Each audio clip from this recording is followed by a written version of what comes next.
20ª conferencia de la Unión Industrial Argentina. El gobierno no fue, la vació. ¿Por qué? Porque los industriales le vienen diciendo, nos tienen que proteger. La apertura de importaciones no nos beneficia en nada y todavía no nos bajaron los impuestos. Ayúdennos, que nos cuide el Estado.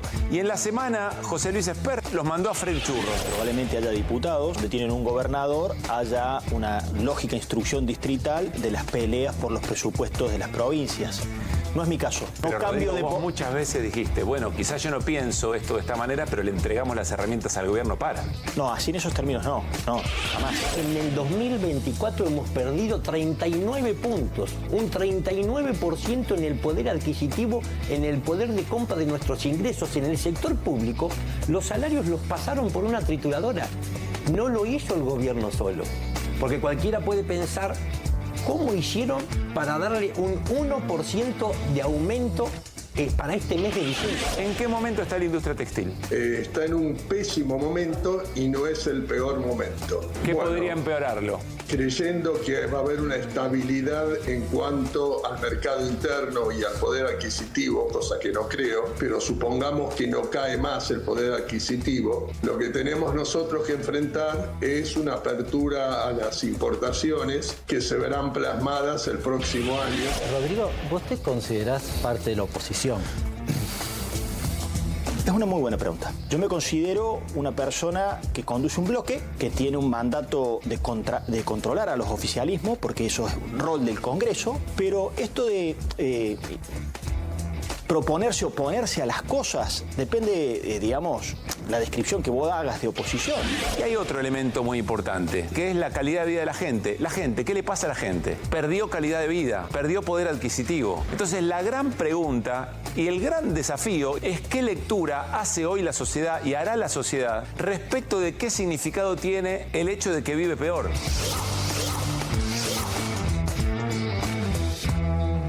¿Qué tal? ¿Cómo anda? Muy, pero muy buenas noches. Estamos arrancando QR aquí por A24, 9 y 3 minutos. Estamos, por supuesto, en vivo. Conocemos muy bien la sensación, qué significa la vergüenza ajena. La identificamos rápidamente. Estamos viendo algo, una escena, un gesto, una situación, y que antes de pronunciarlo ya hay algo en el cuerpo que nos dice esa situación me da vergüenza ajena. Cringe, dicen hoy las nuevas generaciones. Más difícil es identificar la vergüenza propia. Es un concepto más difícil, insisto, de observar, más complejo. Bueno, hoy el jefe de gabinete, Guillermo Francos, que fue al Senado Nacional a dar el parte del gobierno, como le corresponde, como manda la Constitución, nos dio algunos elementos interesantes de expresión corporal. Y yo les diría de narrativa, de formulación de discurso, que creo que nos pueden ayudar a entender de qué hablamos cuando hablamos de vergüenza propia. Vamos a comenzar 4 ejemplos muy concretos, 4 momentos de una larga exposición del jefe de gabinete Guillermo Franco. Vamos a arrancar cuando hacía referencia, por ejemplo, a la votación del gobierno, del Estado argentino en realidad, por eso es más grave, del Estado argentino en Naciones Unidas, respecto de los derechos de la Agenda 2030, pero específicamente la votación tenía que ver, ¿se acuerdan?, con los derechos o contra la violencia, contra las mujeres y contra las niñas. Presten atención. Sobre el voto en contra de la protección de las niñas y mujeres en el mundo, en realidad no fue un voto en contra de ese tema, fue un voto. Hay un tema que tiene que ver con la posición que algunos países utilizan dentro de la Agenda 2030, que el presidente considera que perjudica a la Argentina. No es este caso concreto en particular, pero este es uno de los temas que está dentro de la Agenda 2030 y tal vez acá ha habido una posición excesiva, digamos, por decirlo de alguna manera, en expresarse en contra de esa agenda. Bueno, el gobierno quiere dar una señal en contra de la Agenda 2030. Justo este tema que se votaba aparte, la protección de los derechos de las niñas y de las mujeres. No es que el gobierno, bueno, sí votó en contra, pero bueno, quizás fue un exceso. Guillermo Francos, jefe de gabinete, hoy, frente al Congreso Nacional, frente a la Cámara de Senadores. Pero también habló sobre el tema ludopatía. De hecho, hace un ratito nada más se aprobó media sanción del proyecto de ley que, entre muchas otras cosas, regula la publicidad, limita los accesos o dificulta los accesos, porque tenemos un problema muy serio en nuestras juventudes por el juego online, por las apuestas online. Insisto, salió media sanción, se está votando en particular en este momento, después vamos a hablar sobre eso. Le preguntaron al jefe de gabinete qué opinaba sobre el tema. ¿Por qué? Porque el gobierno, La Libertad Avanza, votó en contra de las regulaciones. Es decir, votó en contra de más protección contra para nuestras juventudes contra el tema del juego. El PRO se abstuvo. Pero escuchen al jefe de gabinete. Si ustedes me preguntan a mí, yo creo que esto es un cáncer. ¿Sí? Si fuera por mí, suprimiría todo el juego. Todo lo que es juego, casinos, juego online. Si me pregunta a mí, yo suspendería todo. Si estuviera en mis manos, eliminaría todo. Entonces, yo la verdad que no tenía presente que haya sido una persona CEO de Codere, cosa que desconocía, la verdad, que me enteré hoy acá por 2 o 3 comentarios. Bueno, el gobierno votó en contra de la ley que protege a las juventudes por el riesgo de la ludopatía. Pero el jefe de gabinete, para él es un cáncer, todo cerraría. Lo legal, lo ilegal, lo online, lo físico. Pero además desconocía hasta este momento una decisión que se tomó hace por lo menos 3 o 4 semanas, por lo menos un mes, que el secretario de Niñez, Adolescencia y Familia fue ejecutivo de Codere, una de las empresas de apuestas online. Me acabo de enterar por algún comentario, dice el jefe de gabinete. ¿De quién depende cada uno de los ministerios que al mismo tiempo contrata secretarios o subsecretarios? Del jefe de gabinete, que contrata, es decir, alguien que está a su cargo, contrata a alguien respecto que tuvo un rol en algo que él considera un cáncer. Bueno, raro. Pero también le preguntaron respecto de la quita de fondos a los organismos que protegen a las mujeres por el delito de trata, a las víctimas de trata. Estamos hablando, recuerden, ¿cómo arrancamos esto? La vergüenza ajena es fácilmente identificable. La vergüenza propia es más difícil. Franco nos está ayudando, en este caso respecto de los fondos para las víctimas de violencia o del delito de trata de personas. Miren. La eliminación del fondo fiduciario por el tema de trata. Bueno,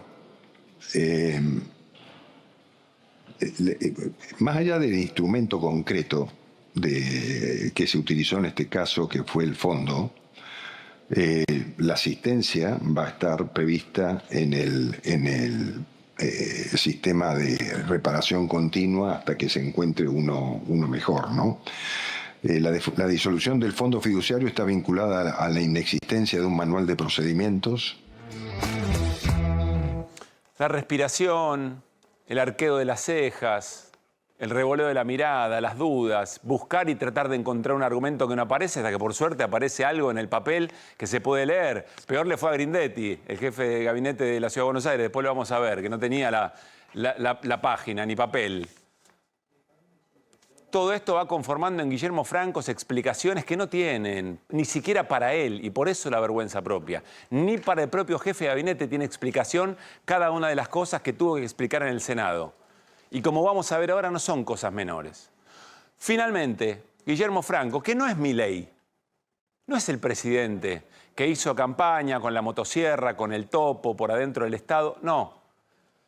Termina diciendo algo que nosotros naturalizamos demasiado, pero que ahora nos vamos a detener en las consecuencias que esto tiene, y sobre todo porque ya se hizo, y porque las consecuencias de la destrucción del Estado las hemos vivido en carne propia. Generaciones que estamos vivas, no generaciones que ya no están para contarla. Miren. El mandamiento 1 son palabras de Menem. Él no lo conoce aún. El mandamiento 1 está extraído de sus muchos discursos. Dice así: nada de lo que deba ser estatal permanecerá en manos del Estado. Tenemos muy claro que el Estado no va a solucionar los problemas de los argentinos. Bueno, de la misma manera que ocurría con Dromi y Carlos Saúl Menem, hay quien trata de exagerar el gesto para quedar bien frente a alguien que está observando y que tiene capacidad de castigo, como lo ha demostrado con una enorme cantidad de funcionarios y funcionarias.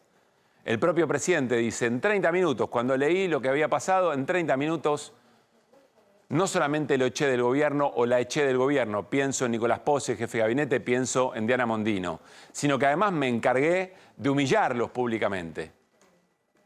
Entonces hay una exageración del gesto, un ir más allá de lo que se cree, un acompañar medidas en las que no se confía, aún a sabiendas del daño que provocan. Ese es el sometimiento de la política. Esa es la política que no cree en sí misma. No es muy distinto de quienes en el Congreso dicen, yo no estoy de acuerdo con lo que estamos tratando, pero le doy la gobernabilidad al gobierno.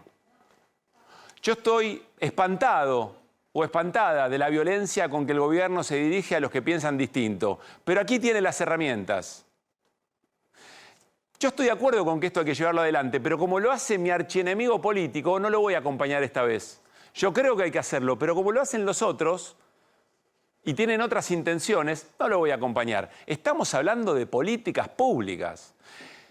¿Tienen verdadera noción de lo que significa, el impacto que significa en la vida de la gente una política pública o su ausencia? Una política pública en determinada dirección o en otra. El fondeo o el desfinanciamiento de organismos que cuidan a los sectores más vulnerados de nuestra sociedad. ¿Qué va a decir Francos o todos estos que venimos mencionando en el futuro, en la historia, cuando se vean los desastres que generan estas mismas políticas que Guillermo Franco, con mucha vergüenza propia, defiende frente al Senado? No estamos hablando de pavadas, ¿eh? No estamos hablando de una mirada distinta respecto de qué hay que hacer con el dólar. Estamos hablando de la protección a las niñas y a las mujeres contra la violencia de género. Estamos hablando con el fondeo para las víctimas de trata. Estamos hablando de la ludopatía de nuestras infancias, de nuestras juventudes. Estamos hablando de medicamentos, estamos hablando de alimentos, estamos hablando de la educación, de la universidad. ¿Qué van a decir? ¿Qué dirá Franco después cuando se observen lo que él ya sabe que va a ocurrir? El impacto en el deterioro de la vida de la gente. Yo no estaba tan de acuerdo. La verdad, yo estaba ahí, pero muy convencido no estaba de lo que había que hacer o de que teníamos que hacer eso. Diputados y diputadas, senadores y senadores que no están de acuerdo y entregan las herramientas dirán, y nosotros le dimos gobernabilidad, pero dijimos de pico que no estábamos de acuerdo con lo que estaba ocurriendo. ¿Saben qué es eso? Es cobardía política. Cobardía política. Y como la violencia y como la emocionalidad violenta en el discurso, la cobardía política, alguien cree hoy que garpa, alguien cree que le va a dar algún rédito. Pero no nos enojemos tanto o no nos enojemos menos con los que hoy son cobardes políticamente, no porque no piensen como uno, como QR o como ustedes mismos. No, por eso no, porque están haciendo algo en contra de lo que creen, como lo demostró Franco en su gesto, en su respiración, en su decir, en su buscar desesperado un argumento. No le caigamos menos a los que hoy son cobardes políticos con los que han permitido que la cobardía política hoy sea un valor. ¿Quiénes? Los que fueron cobardes políticamente antes y permitieron que alguien con una motosierra, con violencia verbal, diciendo que va a ser el topo que destruya al Estado, logró la mayoría de votos en una elección. Bienvenidas, bienvenidas otra vez a QR. Así arrancamos las voces del día. Llegamos el liberalismo al poder por primera vez en la Argentina. A día de hoy el desafío es otro, el de consolidar el partido, hacer crecer el partido, ser orgánicos y acatar las órdenes que baja nuestro presidente y su hermana Karina. Y mi lectura es que acá está jugando más con la narrativa, digamos, de un cambio refundacional, pero que requiere, viste, un esquema de continuidad de esto, que yo no estoy tan segura de que esto sea lo que ocurre en la Argentina. And in my judgment, we need tariffs. Yeah. We need an across-the-board tariff. We need to get back to balanced trade. We have to stop transferring our wealth overseas. They are a production increasing. Pero a un año de haber hablado de espaldas al Congreso, ese mismo presidente lo que quiere es vaciar de contenido, vaciar de discusión y cerrar el Congreso. A ese liderazgo, a mi criterio, humildemente, hay una única forma de llamarlo, y es fascista. Insistimos en la urgencia de aprobar una ley nacional. Me falta un cacho de discurso. Me faltó la última hoja. Papelón. No veo cuál sería el inconveniente en que, o no el inconveniente, sino cuál sería la noticia que un denominado tuitero pueda ser candidato. ¿Cómo se mide la inflación y cómo se mide el valor del salario real en la Argentina? Porque al no considerar los aumentos de alquileres, al no considerar o subvalorar el aumento de los servicios, es evidente que las cifras que estamos escuchando no son reales. Con la presencia de 136 diputados en este momento, 137, queda abierta la sesión especial. Estamos dando una batalla dentro del Estado para controlar el gasto público y hacerlo más eficiente. Tenemos muy claro que el Estado no va a solucionar los problemas de los argentinos. Muy buenas noches a todo el equipo de QR, Cerolini, Ibáñez, Hauser, Lecher. ¿Cómo están? ¿Qué tal? ¿Qué dicen? Muy bien. Le sacaron la hoja al presidente independiente. Bueno, al presidente independiente. Y bueno, así estamos. Que es, ¿Quién? No le da para ¿En hacer la ciudad las dos. o en el club? Sí, las dos cosas no le da para hacerse. La verdad que no. Porque ¿cómo le falta un poco de oficio también? Podría, ¿no? Pero por lo menos Franco lo hizo en el... apague el micrófono, hombre, no hable. Yo creo que eligió, porque no tiene sentido. Es decir, además, no estaba siguiendo el hilo de lo que él... De lo que él mismo decía. Porque no te digo ya que haya escrito él. Sí. No, bueno, no todos escriben. Disimulá un poco, un redondeo. Pero había llegado, no sé si tenemos, porque incluso después se agrega algo más, que a mí me parece muy preocupante, pero había llegado a un punto, podría haber dicho política pública, bueno, sí. Gracias por haber venido. Sí. Estaba haciendo lo mismo que Francos en la legislatura porteña. A ver, ¿podemos repasarlo una vez más? Dale. Insistimos en la urgencia de aprobar una ley nacional. Me falta un cacho de discurso. Me faltó la última hoja. Papelón. Qué desastre. Me voy a matar. Qué papelón, un desastre. Un cacho. Lo voy a matar, dice sobre el final. ¿Sabés cómo sigue, no? Pasa como 1 minuto y medio más en silencio hasta que viene una persona y le trae un papel. Eso pasó hoy. Perdón, pero tiene que haber sido una genialidad lo que faltaba, porque si no, no lo hagas. Sí. Si no, dijo una genialidad y decía, bueno, y terminamos acá, por favor. Y no quiero ser el que me olvidé la última hoja. La verdad no quiero ser. Está en Siberia ese. Por supuesto que no. Bueno, jornada importante en el Congreso Nacional. Insistimos, hace minutos nada más se aprobó, se le dio media sanción a la ley que regula las apuestas en línea. Se está votando ahora en particular. Es muy importante la votación en particular porque hay 2 artículos específicamente que discuten qué tan profunda, qué tan rigurosa, qué tan abarcativa es la prohibición de la publicidad, lo cual nos remite a una discusión que hemos tenido que ha llevado bastante tiempo, que es el tema del tabaco, ¿no? Del consumo del tabaco. ¿Se acuerdan ustedes lo que significaban esos estereotipos de hombres y mujeres fumando? En un momento eso se Ahora, se sabe prohibió. que con este tema justamente de las publicidades sobre cosas prohibidas, sí. Se ha descubierto un truco muy grande, muy interesante, de la cerveza. ¿Por qué? Porque la cerveza hay determinadas cosas que las cervezas no pueden hacer campaña, por ejemplo, en el automovilismo. Pero si usted saca una cerveza sin alcohol con el mismo logo, puede ponerle chiquito abajo sin alcohol, y volvieron a aparecer en un montón de lugares que estaban prohibidos, y entonces ahora vas a ver todo el día en la televisión avisos de publicidad de cerveza sin alcohol que te lleva a recordar la cerveza con alcohol. Para acá en este caso es muy difícil, porque el mero hecho, no importa cómo lo hagas, el mero hecho de apostar... Ah, no, bueno, sí, pero no sé, se les ocurre, tarda, pero algún día... Puede ser. Son muy interesantes, quizás después lo vamos a repasar, pero creo que vale la pena. El gobierno, el oficialismo, votó en contra. El argumento del oficialismo es que en realidad no le corresponde al Estado proteger a las personas que pueden ser víctimas de esa adicción. Frente a todo lo que está ocurriendo, sino que es la familia. Sí, bueno. Que es la familia quien tiene que ocuparse. Es coherente con Franco diciendo el Estado no va a hacer que vivas mejor, ¿no? Sí. Es coherente con eso. Pero entonces eso alguien podría decir, pero entonces una volvamos a publicitar el tabaco. Sí. Es muy cierto. Y me permitís una cosa, Pablo, lo hablaba con Pablo Ibáñez hace un ratito. Yo en la última semana vi mucha gente en Twitter, qué sé yo, que ponía y decía, bueno, las empresas de juego están haciendo lobby.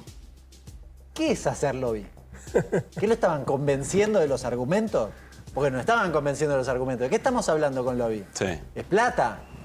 Está claro, ¿no? Bueno, eso es lo que le dijo Maxi Ferraro a Silvana Giudice en la discusión de la semana pasada cuando se discutía dictamen. Y voy, Fer, el argumento del PRO que se abstuvo, el argumento del PRO es que en realidad también se estaba prohibiendo la publicidad para las personas adultas y que entonces se estaba restringiendo la libertad de los adultos de poder hacerlo, cuando en realidad el problema, como si el problema fuera las personas, los menores y las menores, sino el ecosistema general que invita y genera el deseo de hacer algo que está atravesando y que está destrozando y generando verdaderas tragedias familiares. No, que cuando usted a veces pregunta, porque hay una pregunta que se hace usted y se hacen varios conductores, que es, ¿y si le sale bien? Yo lo que creo es que después de escuchar todas las cosas que dijo Franco, ¿qué es si le sale bien? Porque si está pasando todo esto y te dicen que no vas a tener apoyo de esto, que las mujeres que están siendo víctimas de trata no van a tener más el apoyo, todo lo que se va rompiendo y te dice que el Estado no se va a hacer cargo y que la gente enferma no va a ser curada y todo esto, ¿dónde es que le salga bien? ¿Qué quiere decir? Nos devuelve a lo que ayer planteabas entre la macro te puede estar dando alguna sonrisa, pero la vida real o la economía entonces real, que toda la gente se volvió loca y diríamos solo le interesa que tenga un veranito económico. Bueno, primero el veranito económico ese hay que verlo porque no apareció. La verdad, insisten con algo que para un grupito está bien, es divertido, el tema de la bolsa estuvo bien y qué sé yo, y ya está, un poquito de estabilidad, pero después tenés que hacer goles. Para ganar los campeonatos tenés que hacer goles. No hay que decir, apareces ahí y decís, ya, en 100 años somos el mejor ministro. El mismo ministro que hizo el desastre anterior, que la deuda que estamos pagando, dice ahora ya que es el mejor, le dicen que es el mejor ministro. Digo, cosas incomprobables. Yo me pregunto, perdón, si ellos realmente están pensando más allá de ese grupito. O sea, no tengo claro... si, digamos, detrás de todo este planteo de destrucción del Estado y de todas las funciones benévolas que puede tener el Estado, si realmente están pensando en la ciudadanía en general o están pensando solo en ese pequeño grupo de beneficiarios, no sé. Reducir todo, yo creo, es decir, che, mira, todo esto estaba demasiado grande. Como ya los argentinos demostramos que queremos hacer crecer las cosas, pero en un momento se caen, achiquemos mucho, quedemos como un país mucho más chico. Bueno, eso puede funcionar un tiempo, en este momento parece que es como una corrección económica, pero es dedicarte a hacer nada, porque vas a ser un país desintegrado. Lo que vos planteás es algo interesante, porque el Estado deja de funcionar y la gente se enferma, la gente tiene accidentes, se rompen las rutas, viene una cadena de problemáticas sucesivas que lo que hacen es afectar la vida de la mayor parte de la población. La vida cotidiana. La vida cotidiana. Entonces lo que yo no entiendo es, pero realmente no lo entiendo, ¿no les importa eso? Eso es lo que no... Bueno, eventualmente eso se irá viendo. Ahora hay que reconocer dos cosas, o poner arriba de la mesa en el análisis, me parece dos cosas. Primero, que hay un concepto de eficiencia del Estado que permeó y que efectivamente la gente vio que el Estado no le daba las respuestas que necesitaba y sobre eso cabalga un discurso que se va al otro extremo, ¿no? Antiestado. Y el otro elemento, yo insisto, es un problema muy serio que alguien defienda políticas en las que no cree, como vimos, como demostró hoy Guillermo Francos. No es una pavada. Y probablemente ocurra porque quienes tuvieron la posibilidad de hacer cosas y no tuvieron la imaginación política, si ustedes quieren, la templanza en el momento indicado, o hasta la valentía política para llevar adelante otras cosas, tampoco lo hicieron. Entonces, bueno, estas cosas también hay que analizarlas. Igualmente, ¿no? Está el tema, hoy venían, justo en la radio venía escuchando a Tilio Borón, que le hacían una entrevista, muy interesante. Analista el tipo decía, internacional. Che, todos pensaban que a esta altura podía haber estallado varias cosas y habría como otro clima. Sí. Y dice, fíjate vos que después del 2001 se toman políticas que es como la ampliación de la base jubilatoria, que antes no existía, gente que había quedado afuera del sistema por más que hubiera trabajado. Bueno, esa cantidad de gente que ingresó, la UH, todas las defensas que el Estado armó para la crisis como del 2001, impiden que hoy pase rápido. Porque en el 2001 todo eso no estaba. Entonces, si a vos te viene un golpazo en la cabeza como el que está pasando hoy y no existiera lo que se puso en funcionamiento desde el Estado, que sigue funcionando, y la PUAN y todo esto, estallaría. pero no estalla porque el Estado todavía existe. Y si lo reducen más, termina estallando. Vamos a escuchar, recién hablamos de los argumentos de La Libertad Avanza para votar en contra del proyecto de ley que trata de defender a nuestras juventudes de la ludopatía, de las apuestas, para regular las apuestas online. Escuchen con atención este tramo, este fragmento del argumento de la diputada Lilia Lemoine. Es por eso que, por ejemplo, nosotros desde La Libertad Avanza no estamos de acuerdo con la ideología de género dentro de la educación sexual integral. Entonces ustedes nos están diciendo que la publicidad sí afecta en algunos casos y en otras no. Yo creo, señor presidente, que este proyecto no va a servir para ayudar a los niños y a las familias, que otra vez algunos diputados preopinantes de la izquierda y de Unión por la Patria dicen que siempre es un problema de los más pobres y hacen alusión a situaciones de prestamistas y no de sitios online que tienen o apuestas deportivas, porque, señor presidente, un niño, un menor de edad generalmente no puede conseguir fondos. ¿De dónde los sacan? ¿No? Entonces es una responsabilidad de la familia más que del Estado. Otra vez es el Estado interviniendo en las decisiones personales del individuo. Bien, las dos cosas, ¿no? Es responsabilidad de la familia, no del Estado. El Estado no tiene que meterse. Pero lo anterior es muy significativo. El argumento de Lemoine es este. Dice, ustedes están diciendo que las publicidades generan determinado tipo de comportamiento en las infancias y en las juventudes, dice Lemoine. Y nosotros pensamos igual, la ideología de género en la ESI, entonces pónganse de acuerdo. O la ideología de género en la ESI no genera nada, o las publicidades tampoco respecto de las apuestas online. Se puede argumentar de cualquier manera. El tema es por qué pesa tan poco el argumento, la idea, ¿no? En estos tiempos. Es una pregunta para hacerse que me parece nos trasciende en este tema, en el aquí y ahora. No vemos nunca el bosque, siempre es todo árbol, digamos, ¿no? Yo no sé si no notan que cada vez que salen a argumentar, lo digo entre comillas, repiten el mismo libreto, el de la batalla cultural. La ideología de género, o sea, es siempre lo mismo, pero no hay una fundamentación de qué es lo que se está buscando, más que estalle todo y que cambie, no sé, que cambie la forma de pensar de la gente, qué sé yo. Pero fíjate que hasta te mete la ESI en esta discusión. Por eso, ¿no? Como ustedes dicen acá que la publicidad incide, bueno, ustedes con la ESI, con la ideología de género en la ESI, están haciendo lo mismo. Bueno, en fin. Vamos a cambiar de tema. Ocurrió algo importante, Irina, hoy. Tiene que ver con la intención del gobierno de hacer ingresar en comisión, explicarnos de qué se trata esto, jueces para la Corte Suprema de Justicia. Bueno, ante la dificultad de juntar los votos necesarios en el Senado para los dos pliegos que propuso el gobierno para las vacantes en la Corte, Ariel Lijo y Manuel García Mansilla, bueno, vienen ya deslizando la idea en varias oportunidades, sobre todo Guillermo Francos la repitió públicamente, hoy también, la posibilidad de echar mano de un decreto y designarlos en comisión. Bueno, esto viene generando mucho ruido y hoy hubo una respuesta desde el recinto en el Senado. Esto, lo que quiero aclarar, es posterior a que se había votado un dictamen en comisión, sí, que se completó justamente con la firma de Lucía Corpacci, de alguien del peronismo. Ahora, si te parece, nos detenemos en eso. Que apoyaba exclusivamente a Ariel Lijo. ¿Qué pasó hoy en el Senado? Bueno, el bloque del peronismo en el Senado lo que le advierte al gobierno, si le da esta carta a Guillermo Francos, es que va a rechazar las nominaciones por decreto y en comisión que haga eventualmente el Poder Ejecutivo. ¿De qué manera? O sea, yo preguntaba esto, ¿cómo es que se ejecuta? Porque ellos entienden que es inconstitucional. En el texto que estamos viendo en pantalla, esto está explicado, que la Constitución, dicen ellos, ya lo han explicado bastantes juristas ante esta discusión, que en realidad la Constitución lo que prevé es este tipo de designaciones cuando el Congreso no está funcionando, pero para empleados que dependen de la estructura de la Administración Nacional, que no es el caso de los jueces, ¿no? Bueno, entonces lo que dicen es, nosotros, si pasa esto, inmediatamente vamos a llamar a una sesión y vamos a rechazar los pliegos. Este es el planteo que están haciendo. Son 33 los integrantes del bloque del peronismo, ¿no? A ver cómo lo planteaba el jefe de la bancada, José Mayans. Le hago entrega a esa nota, porque acá somos los 33 que firmamos ahí, que la persona que acepte ser designada, inmediatamente vamos a pedir la sesión para destituirlo.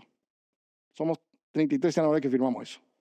La persona que acepte violar la Constitución, las prerrogativas del Congreso, el principio federal de gobierno, y que sea nombrado por decreto, inmediatamente vamos a pedir la reunión para que sea destituido inmediatamente si no tiene la anuencia del cuerpo. Bien, allí lo que explicaba Irina en la propia intervención en la Cámara de José Mayans. Irina. Exactamente. Bien. Bueno, lo que te decía antes es que ¿cuál es la situación? El pliego de Ariel dijo podría llegar a tener votos y apoyo del peronismo, pero el peronismo lo que viene planteando es que tampoco va a aceptar votarlo si no se designa a una mujer en la Corte Suprema, ¿no? Se abre una negociación. Sí, pero se abre una negociación... Una cosita que no me lo quiero guardar acá, porque recién dijimos que Lilia Lemoine no argumenta. La argumentación de Corpachi para poner la firma, diciendo que los que podrían venir son peores... Bueno, tampoco deja bastante que desear, coincido. Se espera más de ese espacio político, ¿no? Si es que la idea, el argumento y el desarrollo de políticas públicas son los que ostentan para querer volver a gobernar alguna vez. Sí, Irina, perdóname. No, lo que decía es, tampoco es tan clara una negociación fluida. Hubo algunos contactos, pero no es que está abierto un diálogo. Por eso Mayans aparte le empieza a decir todo lo que falta designar, ¿no? La procuración y otros tantos cargos. Bueno, como diciendo, siéntense a negociar con nosotros. Eso es lo que está planteando. Hasta ahora el gobierno no ha planteado ninguna o no ha mostrado ninguna voluntad de negociación, sino que se mantiene en los dos pliegos. En el caso, también acá hay la pregunta que se abre frente a este planteo del bloque peronista es... Bueno, ¿y estas personas, Lijo y García Mansilla, estarían dispuestos a aceptar una designación de estas características? En comisión. En comisión. Bueno, García Mansilla ha argumentado ya en sus trabajos que sí, que es una posibilidad. Pero Ariel Lijo, que no ha dicho nada públicamente, sin embargo, ha dejado trascender que no lo aceptaría. Quiere otra legitimidad, digamos. Quiere legitimidad. Quiere tener legitimidad. Aparte se abre toda una discusión también de si podría hacerlo sin renunciar a su cargo de juez federal, ¿no? Porque lo que plantea el artículo en cuestión de la Constitución es que esa designación en comisión dura el periodo legislativo. Bien. ¿No? Bueno... lo que está claro es que hay una pulseada muy fuerte abierta alrededor de esto, pero no está clara realmente la negociación. Es la primera vez, sí, que el peronismo plantea públicamente una posición y cierta presión para abrir una puerta para negociar. Sí, Fer. Sí, yo lo único que pregunto es, si la gran apuesta es el RIGI, ¿no? Que vengan inversiones extranjeras, sí. Tenés jueces que entran por decreto y sin consenso, que decir, che, después todos tienen que decidir si hay algún lío que hacen con nosotros. Después, no tenés presupuesto. Tenés la mayoría de las cosas sacadas por decreto o decretos que terminan reformulando lo que pide el Congreso. Es difícil que te entre la plata. ¿No? A ver, ¿por qué? Explica bien. Porque alguien que va a invertir dice que hay tiene una seguridad jurídica mínima y tenés todo en el aire acá. Claro. Todo en el aire, completo. No está para seguir así toda la vida. Tiene un matiz, Lecher. No, es que el RIGI incluye... las discusiones no se resuelven acá. Sí, pero no igual, pero está bien, pero no tenés tenés un montón de como cosas. Expresión simbólica comparto... No es un país muy sólido, che, esto puede volar por el aire en cualquier momento. Pero justamente por eso, el RIGI incluye la posibilidad, las controversias no se resuelven en la Argentina. Está bien, pero igual la gente... en el CIADI. Sí, yo sé. Pero creo que está pensado hasta por eso. Sí, pero igual tenés que hacer... El mundo está convulsionado y todo, hay guerras, todo. Pero la gente, los negocios dicen, che, se puede hacer ahí, se puede hacer allá. En uno de los lugares está más tranquilo. Si se convalida gobernar por decreto, eventualmente viene otro. Y viene otro para el otro lado y no te reconoce nada y empieza el lío. Vamos a ir con Pablo Ibáñez a ver el tablero del Congreso y lo que ha ocurrido. Pablo Ibáñez el encerrado a partir de ahora. Nos vamos a ir a la pantalla. A ver, y creo que volvemos a nuestro lindo juego, el nuevo juego del Argenteg. Lo podemos instalar en el Argenteg. Muy bien. ¿Estás bien? Sí, perfecto. Con muchas novedades porque vamos a tener una semana mucho más movida. Finalmente se cayeron muchas sesiones. Así que vamos a hacer rápidamente lo que ha ocurrido y hacia dónde vamos. El martes había 2 sesiones convocadas, ya lo contaste. Se cayó DNU en diputados y se cayó también lo que convocaba Martín Tetaz referido a la reforma sindical. Ficha limpia está previsto para mañana, va a avanzar. DNU en diputados, esto era la renegociación. ¿Cómo? DNU de la deuda, de ¿Cómo se puede renegociar deuda? De deuda. Bien. También estaba previsto que haya una sesión en diputados y después el jueves una sesión en el Senado y se confirmó que no hay Senado. Victoria Villarroel de alguna manera ya anticipadamente bajó la persiana después de la presencia de Guillermo Francos y no quiere que haya nada en el Senado, esperando a ver si hay una contraorden de la Casa Rosada respecto a lo que vamos a hablar en un ratito, si continúa o no. Se cayó lo de reforma sindical por falta de quórum, ficha limpia está convocada para mañana. La gestualidad que hubo hoy con el tema ludopatía puede conformar que mañana estén los votos que faltaban de la Libertad Avanza para que se junten radicales, la Libertad Avanza y el PRO y salga finalmente ficha limpia. Acá... Ficha limpia, 2 condenas de distintos tribunales para que alguien pueda quede inhabilitado para ser candidato. La prohibición. En todo este contexto, lo que todavía se está votando ludopatía, porque se están votando en particular los 55 artículos. Hubo un dato político que lo vamos a mostrar en una foto que ocurrió hace un rato nada más. A ver. En el palco de diputados. Mientras estaba jugando el partido por ludopatía, esto pasaba en la platea. En diputados. Fue Karina Milei. Habitualmente no va mucho al Congreso. Cuando ha ido en momentos muy particulares, ley bases, naturalmente los mensajes del presidente. ¿Pero qué estaba controlando a ver qué hacían sus diputados y diputadas? Lo que fue a ver, en lo más simple, porque después termina perdiendo la votación en el recinto La Libertad Avanza. Pero tiene que ver con este actor, esta acompañante que tiene. ¿Quién es esa persona? La mostramos creo que el lunes en una foto porque el fin de semana compartieron. Es Sharif Menem, es la mano derecha de Martín Menem, el presidente de la Cámara de Diputados. También pariente de una persona que acá no se ve, pero que está acá atrás, que es Lule Menem. Mucho Menem en el mundo Karina. Pero la presencia con Sharif tiene un dato particular. Lo dijimos el lunes y lo repetimos ahora porque esta foto es lo mismo. Es la demostración de que su delegado para las juventudes libertarias es Sharif Menem. ¿Y no quién? Y no, por lo menos, los otros actores que quedan un poco desmarcados en este contexto, que son las fuerzas del cielo, aquella... Los tuiteros. Los tuiteros, aquella presentación que hizo en su momento, sobre todo el Gordo Dan en San Miguel, con otro personaje que es Agustín Romo. Hay que leerlo en esa clave. Karina diciendo, el purismo libertario de lo que tiene que ver con las listas va a pasar por la Libertad Avanza y el de las juventudes va a ser Sharif Menem, un desconocido para la mayoría, que lo muestra ahí. La señal es una señal absolutamente interna. Esta foto es para que la veamos nosotros, pero básicamente para que le vea el mundo del Gordo Dan, diciendo, che, Karina está con Sharif Menem por segunda vez en una semana mostrándose. Por eso valía la pena contarlo. Entonces repasamos. Ocurrió esto, veníamos anticipando una semana complicada. Lo que se está definiendo en estas horas es si hay prórroga de sesiones ordinarias o convocatorias a sesiones extraordinarias. Hay un tecnicismo que no es menor. Si se prorroga las ordinarias, los temas que se tratan los dispone el Congreso.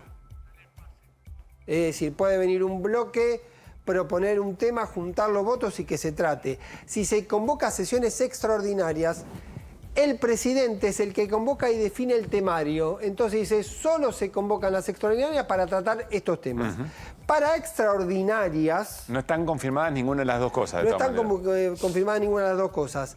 Para extraordinarias, que es lo que definiría el mecanismo que más le gustaría al gobierno... Porque el presidente lo que yo quiero. Milei en este momento diría, bueno, a ver qué piensan los demás. Exactamente. Entonces, ¿qué aparece?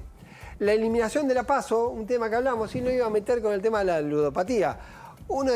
En el proyecto de eliminación de la PASO hay una línea más que libera los aportes privados. Y los aportes privados... Para las campañas. Para las campañas. ¿Qué puede ser? Entonces, la gente que está poniendo fondos para la publicidad online, claro, ¿por qué no va a financiar campañas de diputados que están a favor de que no haya una ley que limite, claro, perfecto, la publicidad? Es un muy buen ejemplo de lo que tiene que ver con el juego online. Bien. Se libera eso como 1000 otras cosas. Alguien podrá decir, bueno, lo que quieras. No, el problema es cómo hace, si solamente harán política y se presentarán a elecciones los que tengan fondos privados, los que tengan plata. No, bueno, pero también es eso, que ese fue el origen de la ley original de la PASO, que era limitar que el Estado financie las campañas para que haya una especie de equidad, porque hubo un antecedente justamente con la campaña de Francisco Narváez en el 2009, claro, que hacía una buena campaña, pero además muy cara, claro, porque se la financiaba él mismo. Y acá con la eliminación de la PASO, lo mencionó el señor Letcher, él habla de lobby, y él, de alguna manera, liberar prácticamente el aporte privado en las campañas es blanquear el procedimiento este que se conoce en Estados Unidos como cabildeo, con lobby, que es decir, yo te pago la campaña, y si yo te pago la campaña no es porque coincido con vos, es posiblemente porque quiero que vos votes lo que yo quiero que votes. Claro, que saques una ley que me beneficie a mí de alguna manera. Ese es un poco el juego. Bien. Y avanzamos rápidamente. Contó Irina lo del pliego de los jueces de la Corte. Acá hay un detalle muy particular. No se puede vincular lo que hicieron hoy los senadores con lo de Corpacci y con una decisión en el voto de Corpacci, que es, hay dos que proponen, le damos el dictamen para uno. Sí. Es decir, Lijo sí, García Mansilla no. Lo que decía Irina, negociemos. Pero en ese negociemos también está la posibilidad, si se puede ampliar, porque podrían ser los dos sí y dos más, pero eso requeriría la ampliación de la Corte, y hay una discusión en esta charla muy informal que se da, dice, ¿cuándo lo haces? El gobierno dice, votame al Hijo y a García Mansilla y yo después te doy la ampliación de la Corte. Sí, otros dicen, claro, pará. Mirá todo lo que pasó todo este año. Muy confiable no sos, así que mirá si te da dos integrantes de la Corte para que vos después... Eso también se está jugando en estas horas. Nos está contando Pablo Ibáñez todo lo que se está discutiendo y rosqueando en este momento. Para resolver también queda pliego de los 150 funcionarios judiciales, jueces en realidad, no funcionarios judiciales, sino jueces, integrantes de tribunales. Privatizaciones, se está hablando que podría meter el gobierno la famosa idea de la privatización de aerolíneas en esta negociación, que hubo un acuerdo que dio un poco de calma entre la empresa y los gremios, pero nunca el gobierno dejó de decir, yo quiero sacarme de encima aerolíneas, o sea que está. Y la gran pregunta es esta. Claro, en el fondo es eso. ¿Qué pasa? Yo creo que lo hablamos el otro día. Sería insólito, pero insólito, sin importar la importancia de todas las otras cuestiones, que el Congreso se abra para discutir qué pasa con aerolíneas y no se abra para discutir el presupuesto. Con lo cual, todo esto va a ocurrir si hay un acuerdo acá. No, puede ser tranquilamente que todo esto convoque... a extraordinarias el pero presidente. Su papelón, y no discutís la ley de leyes. Por eso estoy planteando, ¿sería insólito que eso ocurra? ¿Sería imposible? No. El gobierno, evidentemente... No, imposibles no hay nada evidentemente el gobierno, lo decía Cero, gente en el gobierno le plantea, che, si no estamos tan lejos de la aprobación del presupuesto, los gobernadores nos piden 2 o 3 cosas, no nos están pidiendo una locura. ¿Por qué no hacemos esa gestualidad? Y hay un poco una discusión dentro del gobierno para ver si se acepta negociar o no, porque algunos muy extremos, en este momento donde Milei cree que pasa todo por arriba, dicen, no tenemos que ceder nada. Cualquier negociación se va a leer como una debilidad. Y eso es lo que se está resolviendo ahora, con extraordinarias o no, y si en extraordinarias entra o no el presupuesto 2025. Gracias, Pablo. Vamos a hablar de algo muy importante y tiene que ver con la destrucción del Estado, tiene que ver con la venta de activos muy importantes y también el desguace de organismos muy importantes. Vamos a hablar del INTA. Es un instituto nacional que tiene que ver con la técnica de la actividad agropecuaria. Escuchen a Manuel Adorni cómo lo presentaba y cómo lo defendía esta mañana, y Fer Cerolini nos cuenta la historia. El gobierno puso en marcha un plan para modernizar el INTA. Es un organismo fundamental para el desarrollo del campo argentino, cuyos objetivos fueron lamentablemente desvirtuados por la gestión anterior. Como parte de este plan de modernización, también se van a dar de baja los 227 ingresos que se hicieron el año pasado y que deberían haberse suspendido en enero. De los 250 millones de dólares al año que recibe el INTA, el 90% se usa para pagar sueldos. Hoy la participación privada en las investigaciones del INTA es inferior al 10% y el objetivo es que esta cifra aumente al 30% para el año 2027. Arranquemos por el principio. Fer, ¿qué es el INTA? A ver, el INTA es el Instituto Nacional de Tecnología Agropecuaria. Es un instituto que fue fundado, mire por quién, fue durante el gobierno de Aramburu, en plena Revolución Libertadora, basada así en un proyecto de Perón, un sector que Perón tenía dedicado al tema tecnológico para tecnificar el tema del campo, sí. Pero le cambió el nombre, lo hicieron y lo potenciaron. Realmente es algo que creció a través de esto. Y después desarrollo industrial, desarrollo tecnológico financiado por el Estado para que la Argentina amplíe la cantidad de hectáreas que se dedicaban a cultivos, sí, y que los cultivos mejorasen de manera exponencial. Bien. Esto empezó en aquella época y creció mucho durante, por ejemplo, con Frondizi, ahí se terminó de desarrollar.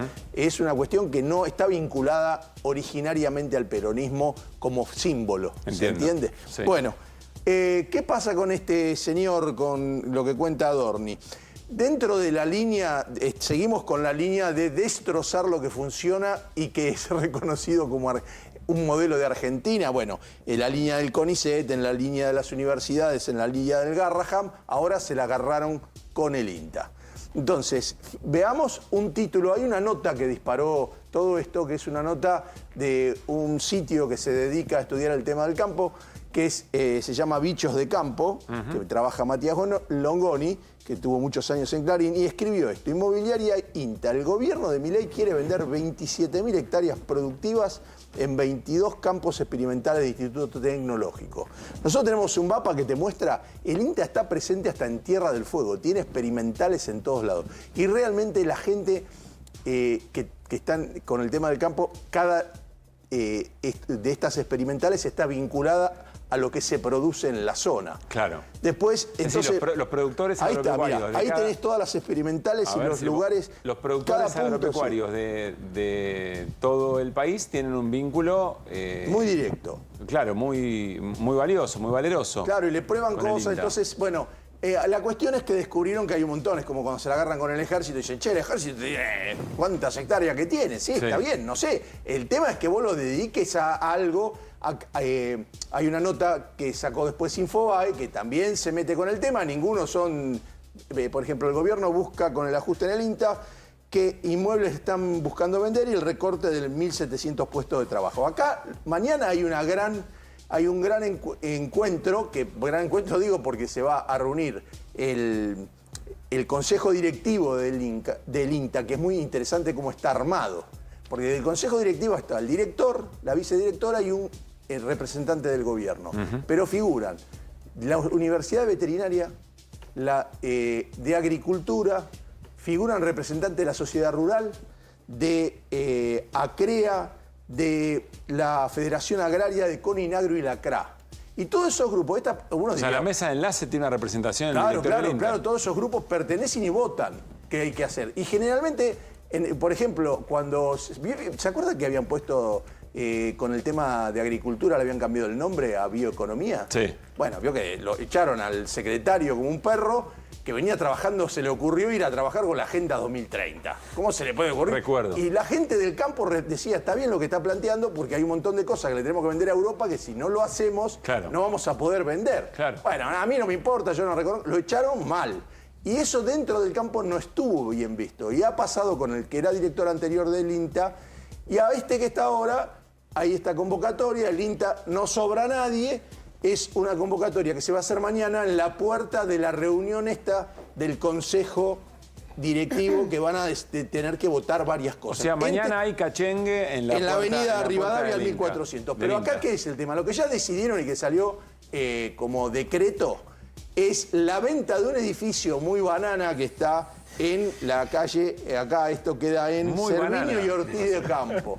Cerviño y Ortiz de Campo, muy cajetilla. Sí. ¿Sabe cuánto vale? 900 metros de terreno, 3.500 metros cubiertos, 6,5 millones de dólares sale a la venta. Trabajan 150 personas, es como que pero igual la pregunta es, ¿qué función tienen? Bueno, por eso dicen, trabajan 150, dice esto es para otra cosa, no sé qué. Por lo menos, esta es la única, le voy a reconocer una, al gobierno dijo, se va a invertir en investigación en el INTA, la plata, pues la van a poner ahí. Sí. Dice que la van a poner para financiar el INTA. Bueno, pero el tema es que tiene cientos de miles de hectáreas el INTA y algunas de esas hectáreas por momentos se dan a sojeros, le dicen, che, tomá, te las alquilamos, como hacen los que tienen campo, y con eso se pagan gastos dentro del INTA. Claro. Porque tienen muchas y en varios lugares... O sea, reduce su función. Reduce su función. Hay algunas que pueden estar ociosas, pero el proyecto es, bueno, vamos a vender para acá, para allá, y quieren pasar a desguace. Entonces, de los 6.700 empleados, ya los 200 que entraron en enero, caput, afuera. Pero ahora quieren echar 1.500 más. Entonces hay una gran reacción con esto y con el título de la venta de terrenos, que es lo hoy ya le hablando, reconoce a Adorni esto. Y bueno, la reunión mañana con todas las organizaciones del campo, estaban contentos los sindicatos, acá pertenecen 2 sindicatos, APINTA, que es el que es el sindicato propio del INTA, y ATE, que participa porque ATE es el que termina dando las referencias de aumento de sueldo. Claro, dice, estoy negociando en la misma mesa donde está la sociedad rural. Bueno, no, pero muchos de estos le dijeron, no, nosotros estamos de acuerdo con que los liquiden a todos. Dicen, ustedes nos prestan un servicio importante. Bueno, en la línea esta, vos no servís para nada. Los médicos también hay algunos que están de más, todos los hospitales no sirven. Bueno, ahora metieron al INTA que también parece que, no sé, que está de más. Gracias, Fer. Vamos a ver, por supuesto, vamos a estar muy atentos qué pasa mañana. Nos vamos a la pantalla nuevamente, esta vez con el señor Hernán Lecher. Nos va a contar una historia que no sé muy bien por qué nos lleva a los Países Bajos o Holanda, como vos quieras. El mal de Holanda. No, Holanda es una región de los Países Bajos. El mal de los Países Bajos. Sí, sí, se enojaría. A ver, ¿de qué se trata esto? Bueno, estamos hablando de una cosa que se llama enfermedad, síndrome, mal de los Países Bajos y que tiene que ver... Hay como 2 historias vinculadas a esto. Bueno, se pasan, ¿eh? Acá tenemos los tulipanes en manos del señor presidente y el señor ministro de Economía. ¿Por qué tulipanes? Bueno, viste que en los Países Bajos una de las producciones principales son los tulipanes y hace un par de siglos atrás tuvieron un problema serio por la sobreproducción de lo que tiene que ver con los tulipanes. Un poquitito más acá en el tiempo, parte de eso tiene que ver con el síndrome o la enfermedad holandesa. Un poco más acá en el tiempo fue la aparición de gas natural, de recursos naturales, podríamos decir, porque finalmente esta referencia de la enfermedad holandesa hace alusión a qué pasa en un país si de repente aparecen muchos recursos naturales, supongamos, recursos de algo, que te hacen generar un ingreso de dólares muy significativo y se te aprecia tu moneda. ¡Qué bárbaro!, diríamos nosotros. Claro. Bueno, no, trae problemas también. Te quiero mostrar de qué se trata, pero hagamos un par de pasitos para atrás y vamos a arrancar con alguna de las placas. ¿Qué te traje acá? Porque vos decís, pero pará, vivimos discutiendo que no tenemos dólares y vos me estás planteando exactamente lo contrario. ¿Qué tiene en la cabeza Milei respecto de la cuestión cambiaria que venimos discutiendo hace rato? ¿Te acordás que hicimos los 8 escalones y decíamos el levantamiento del cepo? Sí. Bueno, voy un poquitito más allá. Estábamos en lo cierto. Vamos a retomarlo un día porque así me hago un poco de autobombo. Pero al margen de eso, ¿qué piensa el gobierno? Dice, yo no tengo dólares, pero no quiero devaluar, que es lo que me pide el Fondo Monetario. ¿Por qué? Bueno, porque se me acaba el relato de la inflación y bla, bla, bla. Entonces quiero sostener el tipo de cambio recontrapreciado como está. ¿Cómo hago? Y tengo que inyectar dólares. Y entonces empezó a plantear una serie de estrategias para empalmar el ingreso de dólares para poder sostener este tipo de cambio apreciado. Al menos hasta la elección del año que viene. Al menos hasta eso. ¿Cuáles son los pasos? Bueno, algo que hemos visto recientemente, el blanqueo. Le inyectó un montón de dólares, hizo que bajaran los dólares paralelos y demás, algo que hemos hablado aquí en el programa. Finaliza el blanqueo, 20.000 millones de dólares, quedaron 15.000 en las cuentas y demás, todavía estamos discutiendo cuánto, pero en principio una inyección de dólares en el circuito financiero. Objetivo en principio cumplido. Era el objetivo del gobierno. Uno puede decir, bueno, el blanqueo era el más generoso de la historia. Sí, está bien, querían este objetivo. Y lo consiguieron. No soy crítico, pero es cierto que ese objetivo lo cumplieron. ¿Qué piensan ahora? Dice, bueno, ¿y ahora qué hacemos? Porque el blanqueo no está más. ¿Dónde sacamos dólares? Vamos a pedirle al Fondo Monetario. Justo ganó Trump. Qué bueno. Era lo que teníamos previsto. Ay, qué bueno. Bueno, si conseguimos 10, 15 mil millones de dólares, empalmamos. Porque el problema es que en este momento no hay liquidación de cosecha. Y además este precio no te liquida. Claro. Con lo cual, ¿qué hacemos? Bueno, pidámosle al fondo. Fantástico. El fondo... Si necesitas empalmar para sostener ese ingreso de dólares, que no es corriente con el blanqueo, a ver cuál es la próxima estación de dólares. Exacto. Entonces te da, supongamos, le pusimos enero, febrero, una pregunta ahí, ¿no? Sí. Una pregunta, si te lo van a dar. Te dan 10, 15 mil millones de dólares. Fantástico, ingresan, supongamos, en marzo. Esto es hipotético, ¿no? Pero ¿levantamos el cepo? Esa es una gran pregunta. ¿Esperamos hasta las elecciones? Ahí hay un gran debate, ¿no? Algunos dicen, igual si entra los dólares, no, esperemos. Bueno, y otros, yo me inclino porque levantan el cepo, porque además soy la brecha chiquitita, entonces se van a jugar a hacer eso, y creen que con el levantamiento del cepo resuelven o empalman con el tercer punto de ingreso de dólares, que es el RIGI. Sí. Porque el RIGI está bien, los anuncia ahora, pero la verdad, si te fijas, para el año que viene es poca guita, para el año, para el 2025, y además hay que ver si se concreta y demás. Yo creo que van a levantar el cepo porque si no esto se atrasa mucho. Si yo espero hasta el final de la levantar el cepo también es un acelerador de esas inversiones. Claro, exactamente. Bien. Entonces, fíjate, resolverían la cuestión cambiaria sin devaluar. Esta es un poco la lectura. Pasemos a la siguiente, entonces. Ahora, perfecto. ¿Y esto qué? ¿Cómo se come, diría? Hay una consultora muy prestigiosa, 1816 se llama, muy interesante para leer, que hace unos días, hablando de la enfermedad holandesa, ahora voy a ir a eso, pero dijo... Bueno, puede pasar esto que yo recién les contaba. Ahora, hay 3 puntos que nos generan dudas. Quiero plantearlos porque es un signo de interrogación. ¿Qué va a pasar? La primera es vulnerabilidad. Estás en reserva neta negativa. En 5.000 y si pagan en enero te vas a casi 9. Sí, te faltan dólares. Si tenés una corridita, tenés un problema, ¿eh? Ojo, porque todo color de rosa, parece que te sobran los dólares. Que además hay una cosa de confianza, una cosa de especulación, que depende mucho de los humores locales e internacionales. Totalmente. ¿No? En ese sentido una segunda es muy cosa que no se menciona mucho. Sí. La apreciación del peso hace que con menos pesos compres más dólares. Claro. Con lo cual, si vas contra el dólar, con el ahorro que ya tenés, necesitas mucho más... Más dólares. Más de 50.000 millones de dólares. Claro. Esto no se dice, ¿qué pero pasa es un temita. si la cantidad de pesos que tenés hoy acumulado en un momento empiezan a mirar los dólares con apetito? Bueno, se te dispara. Bien. Bien. Y no tenés dólares, ¿no? Sí. Y la tercera, la baja competitividad. A ver, si estás apreciado, se te van a Brasil. Esta, la cuestión, algo que venimos mencionando. Entonces, estas son las debilidades. ¿Te puedo hacer una pregunta de ese formato? De sí. esto, ¿por qué no está acá la posibilidad de exportar energía, que es un ingreso de dólares, a partir del gasoducto, etcétera, y las inversiones? Sí, está incluido en esa lógica. Bien. 1816 que dice, frente a eso, al gasoducto y qué sé yo, Sí. que vas a tener una inyección de dólares, parece todo fantástico. Bien. Pero ojo porque pasan estas Bien. 3 cosas. Esa es la lectura. Ya está Ahora sí contemplado vamos en el análisis. Bien. a la cuestión de retomar eso que vos decías. Bueno, pero supongamos que vos puedas sortear esos 3 puntos y te inyecten dólares por vaca muerta. Sí. Y por minería y bla, bla, bla. Bueno, te pasaría este problema de la enfermedad holandesa. ¿Qué es? Tenés la moneda apreciada. Bueno, da la impresión que está todo lindo, pero ¿cuáles son los problemas de la moneda apreciada? Este que tenés acá. Tenemos al Vasco de Mendiguren acá, que acaba de llegar. ¿Por qué la desindustrialización? Porque sí, porque vos estás tan apreciado que tu producción industrial no es competitiva al resto del mundo. Está tan caro en dólares lo que haces. Exacto. Y además quedás colgado sobre todo de los recursos de vaca muerta. Te enamoraste de eso. Decís, ¿para qué voy a producir? Me quedo apreciado si total tengo los recursos de vaca muerta. Exportadores de materia prima otra vez. Dependencia del precio de las exportaciones. Y de la exportación en sí mismo o de los recursos naturales. Vamos a la última. ¿Cuál es el efecto de esto que ya está pasando? Y que lo advierte también 1816. Dice, bueno, ojo, porque el problema que eventualmente sale bien, estamos sobrevolando sobre esta cosa, y si sale bien, Sí, es esto. claro. Y si sale bien eso de empalmamos, nos sobran los dólares y bla, bla, bla, y lo logramos administrar, ¿cuál es el problema de fondo?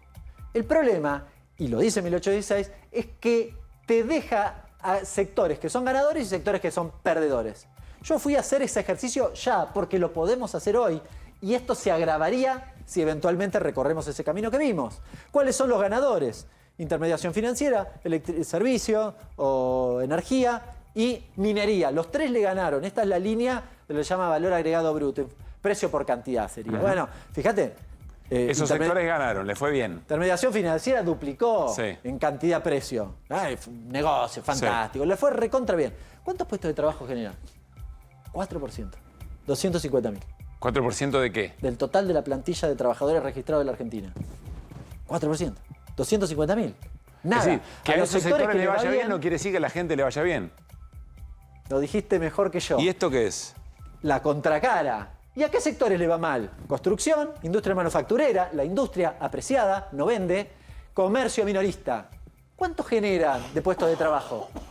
45%, casi 3 palos de gente. Es decir, para que un país sea inclusivo o para que un país funcione con la gente adentro, a estos son los sectores que le tienen que ir bien. Bueno, es un sector que el país le va bien, pero con la gente afuera. Mi hipótesis es que el modelo de este gobierno es que le vaya bien a estos tres. Porque además lo dice abiertamente. Con lo cual, de nuevo, el hilo conductor es, ¿a estos tres sectores le va a ir bien? Sí. ¿A aquellos le va a ir mal? Probablemente. ¿Y a la gente qué le va a ir? ¿Bien o mal? Y si hay 45 allá y 4 acá, es difícil que le vaya bien. Gracias, Hernán. Nos vamos a ir a la mesa. Ya adelantó un poco Hernán, nuestro invitado, a continuación, pero antes déjenme recordarles que llegó el momento de ahorrar en combustibles. ¿Sabías que si te pasás a GNC ahorrás miles de pesos por mes? Pensé en gas argentino, pensé en economía y medio ambiente, pasate a GNC. Buena parte de lo que recién nos explicó Hernán lo vamos a charlar con el Vasco de Mendiguren, dirigente industrial, tuvo a su cargo el área de producción de la Argentina en distintas oportunidades, fue diputado nacional. Ayer hubo una reunión de la UIA, pero antes la principal espada económica de Milei en el Congreso, José Luis Espert, mandó a los industriales a freír churros. En realidad, algo más bravo, para lo cual se necesitaba un papel que tampoco habría. Pausa y venimos para charlar con el Vasco de Mendiguren.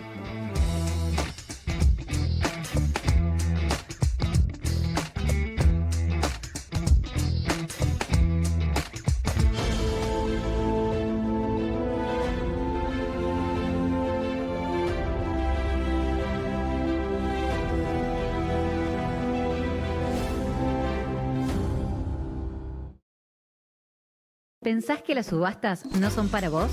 Son para todos, porque podés comprar y vender desde donde estés de manera rápida, fácil y confiable. ¿Querés participar de nuestra próxima subasta?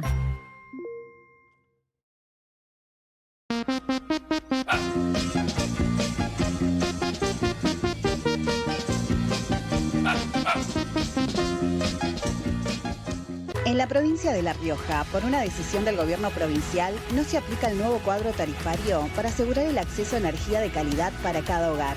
Además, esta iniciativa busca impulsar el crecimiento de negocios e industrias, mejorando la calidad de vida de riojanas y riojanos. En La Rioja tenemos la energía más barata del país.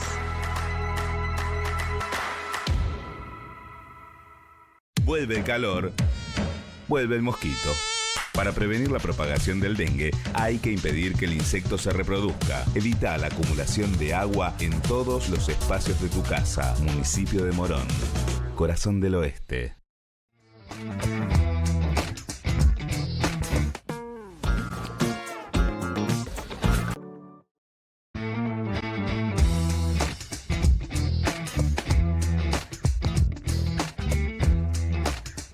Muy bien, seguimos en QR, ya está, Ignacio de Mendiguren para charlar con nosotros. Vamos a hablar de política industrial, vamos a hablar de política en general y qué pasa con la industria o con el anhelo de la Argentina como un país industrial desarrollado que genere empleo e inclusión. ¿Querés cuidar tus ahorros? ¿No sabés cómo invertir?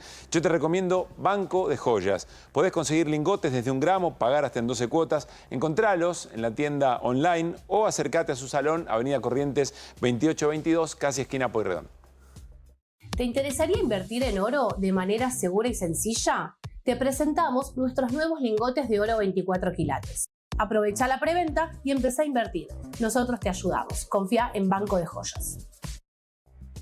¿Qué tal, Vasco? ¿Cómo estás? Buenas noches. Muy bien, gracias por estar. No, gracias por invitarme. A ver, no es para remarcar lo que hizo Hernán, pero la verdad es que viendo lo que nos explicó y a quién le va bien si al gobierno le salen bien las cosas, Hay una preocupación general que me imagino tu sector, el industrial, lo está viendo con mayor claridad. Sí, pero está haciendo poco, ¿no? Ante lo que ve está haciendo poco. Yo hablo de Hernán, perdón? El sector industrial, mis colegas. Muchas veces le vendimos la soga al que nos ahorca, no es la primera vez. De que no entendemos por dónde pasa la cosa y quién te protege y quién te castiga.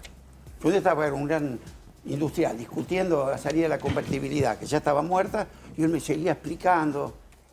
Una empresa importantísima. Yo estaba en el Banco Nación de director y una paloma se me paró en el balcón. Y le digo, Hugo, ¿ves esa paloma que está ahí? Esa paloma tiene un genoma adentro, ¿viste? Que si se le acerca un gorrión se queda quieta. Y se acerca un gato sale corriendo. Y todavía no se la comió ningún gato porque está ahí la paloma. Sí. Nosotros los industriales todavía, vos que estudiaste en Harvard, todavía no sabés distinguir entre quién te depreda y quién te defiende. Y esto nos vuelve a pasar ahora.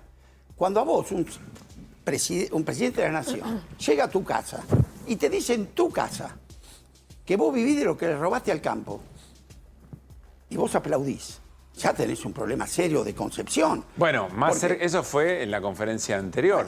Mirá lo que dijo, insisto, la espada económica del presidente José Luis Espert, presidente de la Comisión de Presupuesto y Hacienda en Diputados, horas antes de la reunión número 30 de la Unión Industrial. Cara duras, siempre lo mismo, siempre le falta algo para competir, pero cara de piedra para vendernos cosas caras y de mala calidad durante décadas y décadas de miseria espantosa les sobra. Váyanse a cagar, le dice José Luis Espert a la UIA. Yo francamente no sé cuántas veces viste esto. A ver. Vasco, ¿qué te preocupa más, esta agresión o la no respuesta? Las dos cosas. ¿Por qué? Porque hay que ver qué hay atrás de esto. No te agarres de la anécdota. Detrás de esto hay una lucha por un país desarrollado o un país colonia. Es decir, lo que te acaba de mostrar Hernán, sí. Es decir, vos con los recursos que tenés, gas, petróleo, podés elegir, vos elegís, porque te da poder tenerlo. No es que el litio está en cualquier lado, no es que si no me gusta lo que vos me proponés, me voy al Uruguay o me voy a Brasil. El litio está acá. El mango de la sartén lo tenemos nosotros. El gas está acá. El segundo yacimiento de gas del mundo está acá. ¿Por qué vino Petronas a la Argentina?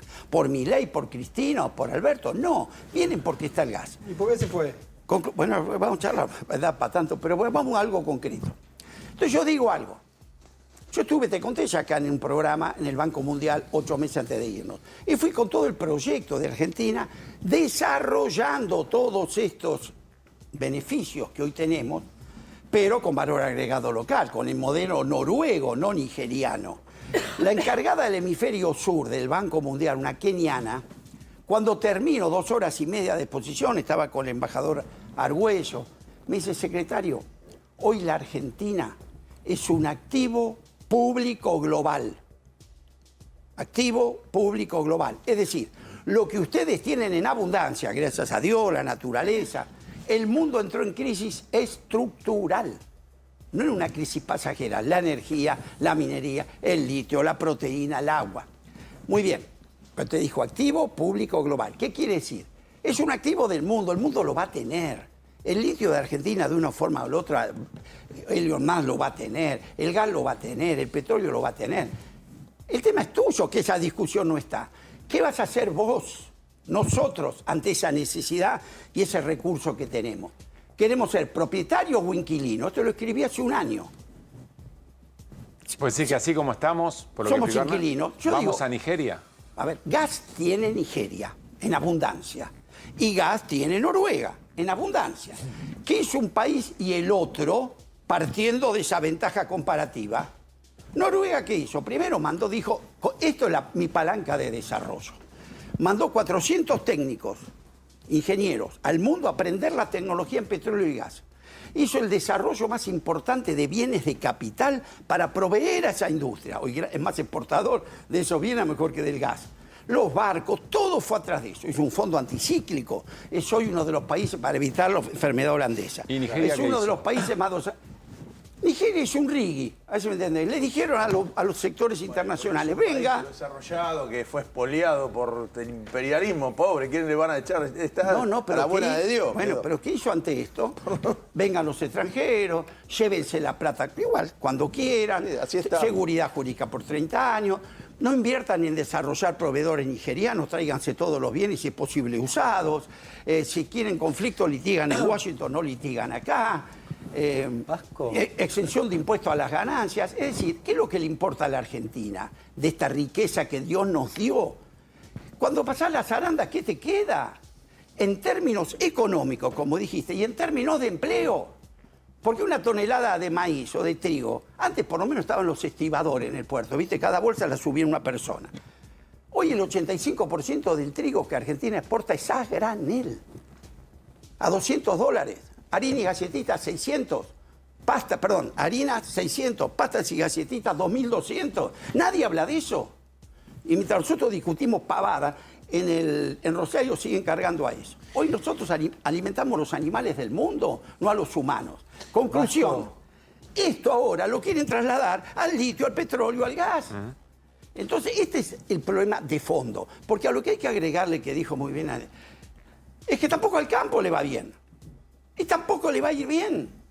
Ya los números no cierran. Yo soy productor agropecuario.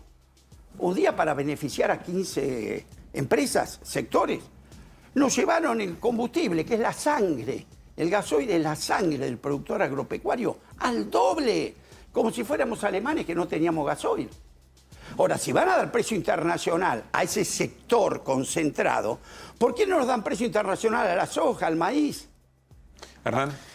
Vasco, te quería preguntar respecto de la apertura importadora y el impacto que está teniendo en los sectores industriales.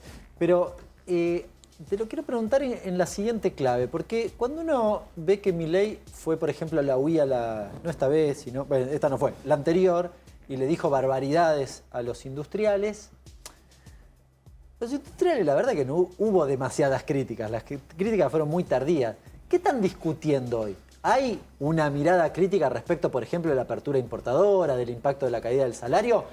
¿Hay consensos entre los industriales o todavía están virando? La Unión Industrial Argentina, lo digo siempre, no es la unanimidad industrial argentina. Porque hay sectores energéticos que le va bien, sectores más relacionados con la economía primaria que están en Copal que le puede ir mejor, y después está el más sector manufacturero. Yo fui 2 veces presidente. Las 2 veces que yo fui presidente, hablé con la gente y la gente nos acompañó. ¿Por qué?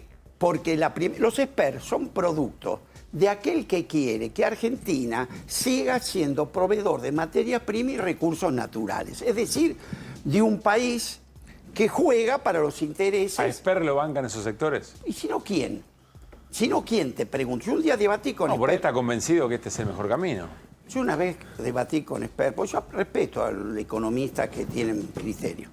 Habla de todo, ¿viste? Es el club del PowerPoint. Se sienta con un PowerPoint, opinan, dicen, arregla todo. López Murphy también. Se preparó 15 años, se lo dije en un debate, en A Dos Voces. Le dije, vos, Ricardo, te preparaste 14 años con Artana, con José Luis Burr, con Fiel. Tuviste que agarrar la botonera, duraste 14 días. Porque no es lo mismo jugar a la batalla naval que ir a la guerra. Hay que gestionar, hay que operar. Y un día con José Luis Esper le dije también, hablaba de todo, para todo, soluciones, para... Dije, discúlpame, José Luis, vos además de hablar, ¿qué hiciste en tu vida? ¿Manejaste el consorcio de tu departamento? ¿La cooperadora del colegio de los chicos? Nunca han manejado nada y te hablan de todo con una ligereza y una cosa. Entonces, son muy simples. ¿A qué responden? Al Club del Subdesarrollo. Pero espera, vuelvo a la pregunta de Hernán, porque si efectivamente quienes llevan estas políticas adelante tienen poca experiencia, saben poco, no conocen el sector, y están a sueldo de otros sectores, con mucha plata, ¿eh? Está bien, pero con tan poco pueden hacer mucho daño. Vuelvo a la pregunta de Hernán, ¿por qué pueden? Porque la culpa es nuestra. La culpa es nuestra. A ver, una de las técnicas para que vos nos discutas, che, en vez de trigo vamos a exportar fideos, que ahí está la solución. El campo, en vez de discutir retenciones, tiene que decir, hagamos una campaña para que Argentina exporte fideo. Conclusión, con el trigo, en vez de $200, nos van a entrar 2.000 o harina 600. A partir de ahí, no necesito más retenciones porque lo gané por el mayor ingreso. O sea que para vos la crisis política más profunda es la crisis política de la dirigencia agropecuaria, de la dirigencia industrial. Exactamente. Y un éxito absoluto de la dirigencia, de la valorización financiera que responde al financierismo, ni siquiera a lo financiero, que es aquel que cree que la plata se plata en sí mismo, ¿comprendés? Para mí la producción es el árbol. Mirá lo que está discutiendo Estados Unidos, lo entendió bien Trump, ¿eh? Y todo el resto es la sombra. Acá, ¿qué hacen esto? Se enamoran de la sombra, riegan la sombra y se les seca el árbol. Porque todas Es muy buena la imagen, o no, Fer, es muy buena la imagen, riegan la sombra. Claro. Es muy buena. Vasco. Vamos todo ahí. Ahora, ¿qué pasa? Que se te van a caer las exportaciones, se te van a caer los ingresos, se te va a caer el ingreso. Argentina tiene un problema. De gastos, es cierto, y hay que buscar un equilibrio y ordenar. Pero el problema es de ingresos. Cuando yo, mira, en el debate con López Murphy, en las dos voces, le dije, mire, Bonelli, era Bonelli, perdón que... Yo cuando en mi empresa tengo un problema y llamo al contador, y lo marco a López Murphy, ¿no? El contador. Ya sé lo que me va a decir, y es correcto, apaga la luz, suspende los diarios, no tomes Uber, ajusta.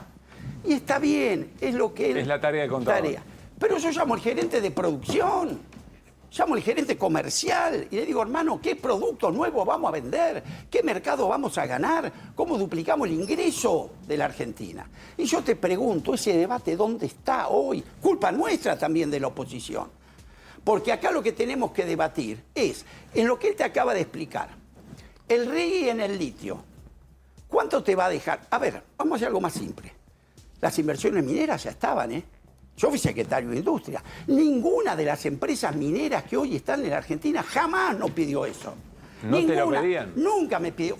Siempre lo que sabes que te pedían, que la plata que pones se la quieren llevar. Sí. Tienes razón. El tema del cepo.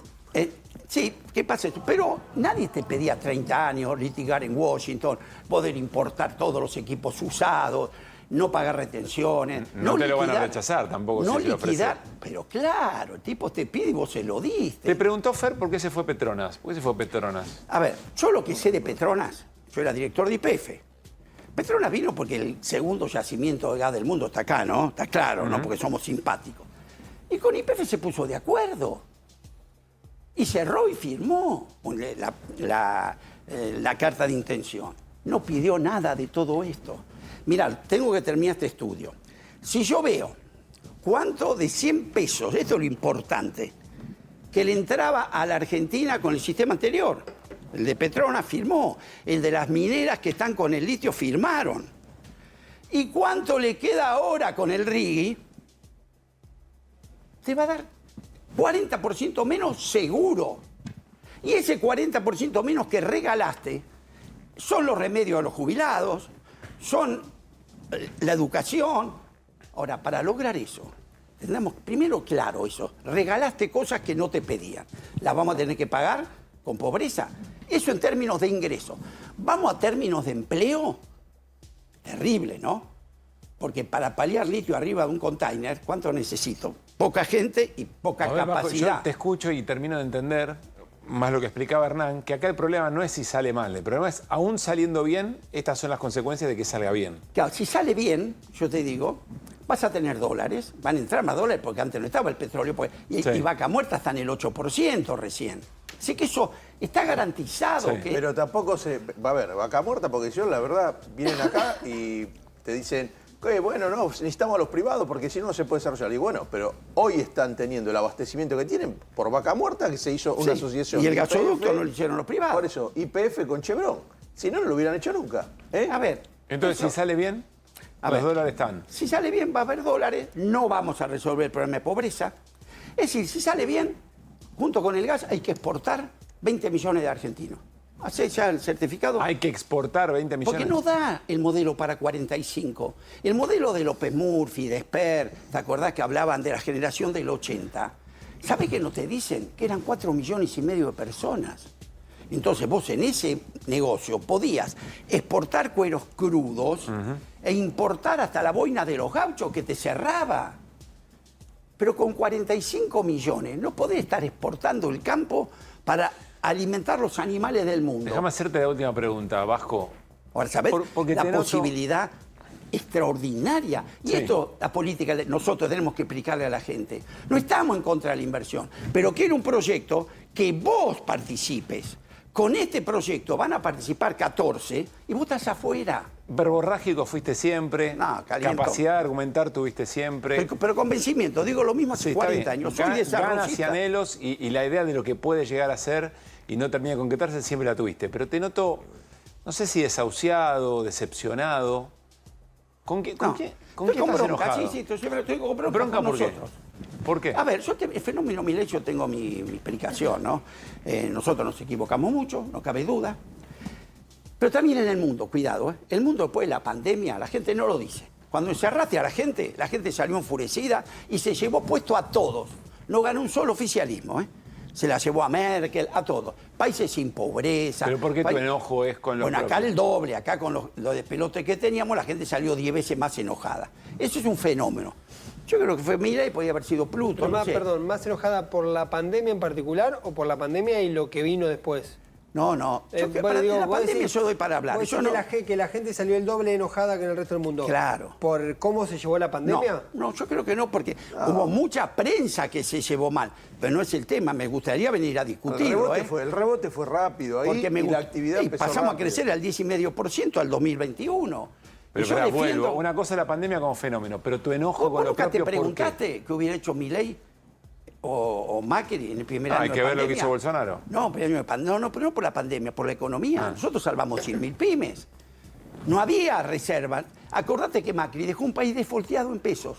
Pero espera, desfolteado en dólares. Y nosotros salimos al rescate de 100.000 Un día hablamos de pymes. la pandemia, que para mí es un temón. Bueno. Pero quiero cerrar con esto. Dijiste, la pandemia fue un fenómeno, pero estoy enojado con los nuestros. ¿Por qué? ¿Por qué? Porque la oportunidad que Argentina, y no soy optimudo, soy concreto, la oportunidad que hoy la Argentina tiene. Fíjate que el mundo es un quilombo descomunal, ¿no? Por donde lo quieras ver. Pero pase, uno se tira misiles, el otro cohete, la guerra, Europa que se le va de la NATO y se le vienen los rusos. Nosotros estamos lejos de los misiles. Pase lo que pase con cualquiera de esos, lo que vos tenés es fundamental para cualquiera, para Trump o para Biden, para... Mirá, en la situación que está la Argentina hoy.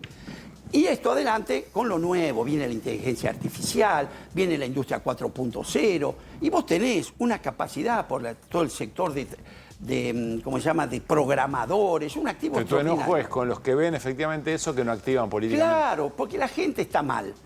Y está mal con razón. Ahora va a seguir estando mal si lo que sigue es esto. Hoy entusiasmó, parate de la inflación. ¿Pero a dónde me llevas? A un modelo que la gente no entra. Y nosotros tenemos que demostrarle, no con Sanata, con hechos concretos a la gente, que el proyecto que nosotros planteamos, que es otro camino, la incluye. Vasco, gracias por haber venido, como siempre. Nada, a vos. Nos vamos a una tanda y ya venimos y seguimos con QR. Dale.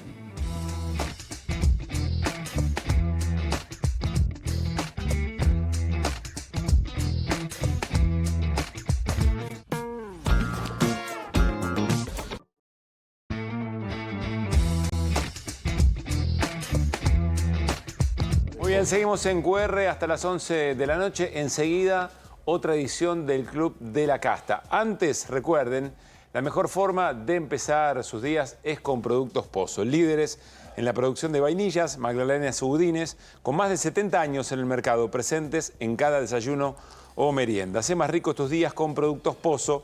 Pozo siempre te da más. Para presentar el Club de la Casta del día de hoy, vamos a echar mano a un informe que puso al aire GPS el domingo pasado y que tiene que ver con el Instituto Oncológico Ángel Roffo. Ustedes saben, es el primer instituto oncológico de América Latina, depende de la Universidad de Buenos Aires y está pasando por una situación muy, pero muy brava, por un montón de factores. Además, por supuesto, también por el desfinanciamiento de las universidades y por ende también de los institutos que dependen de ellas. Compartamos un resumen de este informe, le va a dar sentido al Club de la Casta que viene. Dale.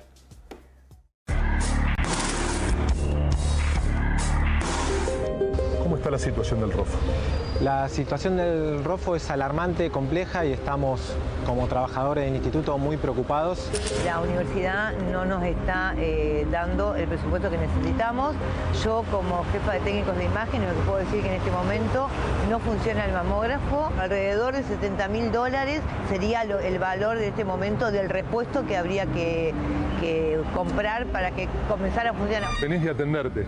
Sí, yo necesitaba que me vieran hoy porque por una duda de un resultado. Y había mucha gente que tuvo que suspender el turno de hoy porque no tenían hecho el estudio de mamas, porque está roto el mamógrafo. Hoy no hay CDs para una tomografía, no hay toner, los médicos trabajan con lapiceras y formularios. Cuando un hospital, todos los hospitales trabajan por sistemas. Hay turnos que tienen hasta 6 meses, 3 meses, 4, son meses y eso es 6 meses de demora. Sí, en algunos sectores sí. Decirle que no hay turno y el paciente desplomándose, diciendo que no llega a ese momento o que su familiar no llega. Transitar esta enfermedad es como que te despersonaliza. Tenés un diagnóstico de cáncer y es como que te convertís en otra persona, ¿no?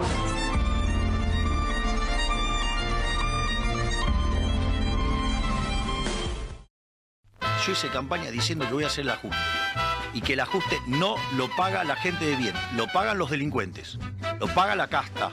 Paga la casta. El informe completo lo pueden buscar, por supuesto, en las redes del canal. Marcelo Giadrinovax y todo el equipo en la realización, insisto, de informes que nos abren los ojos, nos muestran cosas más allá, las crónicas, que va más allá de lo que puede aparecer en una noticia o eventualmente en un apartado. El carnet del Club de la Casta se lo vamos a dar, es decir, nuestro nuevo asociado es todo el Instituto de Oncología, Ángel Rofo, de nuestro club fundado en este año. Miren ya la cantidad de socios y socias que efectivamente tenemos y lo vamos a dar a nombre de nuestro invitado o invitada, que les voy a presentar a continuación. Están con nosotros Federico López Ponsati, delegado general del Rofo, y Gabriela Beck, bioquímica, responsable de calidad del servicio de homeoterapia y además paciente del Rofo. Sí. Bueno, ¿cómo podrían explicarle a una audiencia que por suerte no tuvo que recurrir, ni la persona nos está viendo, algún familiar, al Instituto Rofo, qué es lo que está ocurriendo y qué significa para las personas que allí se atienden? Bien, lo que está ocurriendo es muy grave, complejo. El ahogo presupuestario que está sometiendo el gobierno de Milei a la Universidad de Buenos Aires, a todas las universidades nacionales, está afectando ya directamente a la atención de los pacientes. Y no solamente el ahogo presupuestario, que se traduce en un montón de factores, si tenemos tiempo lo desarrollamos, pero se combinan múltiples factores de todo lo que es el ajuste del gobierno y principales políticas en relación a la salud y a la sanidad. Es decir, no es específicamente lo que pasa con el Rofo o con la UBA, sino todo el contexto y qué implica eso para el instituto. Exactamente. Vos imaginate y sabés que el Rofo, bueno, dependemos de la Universidad de Buenos Aires, pero llegan al Rofo pacientes de todo el país y son pacientes que llegan ya diagnosticados con tumores, con cáncer, con la patología oncológica, y llegan después de atravesar múltiples lugares, ya sea del sistema público o del sistema privado. Sí. Y el Rofo ya es una última oportunidad para el paciente, la mayoría con bajos recursos, población de sectores populares, sectores trabajadores, que llegan al Rofo diagnosticados, quizás ya en medio de tratamientos, buscando una segunda opinión, buscando solución en el Rofo o atención de calidad y al renombre que aún subsiste y sobrevive. Y Gabriela, para un paciente que llega al Rofo de la manera que dice Federico, y llega y se encuentra con esa crisis presupuestaria de funcionamiento, ¿qué pasa en esa persona? Es angustiante, es realmente angustiante. O sea, cuando a uno le dan un diagnóstico de cáncer, siempre se trata de atenderse en el mejor lugar.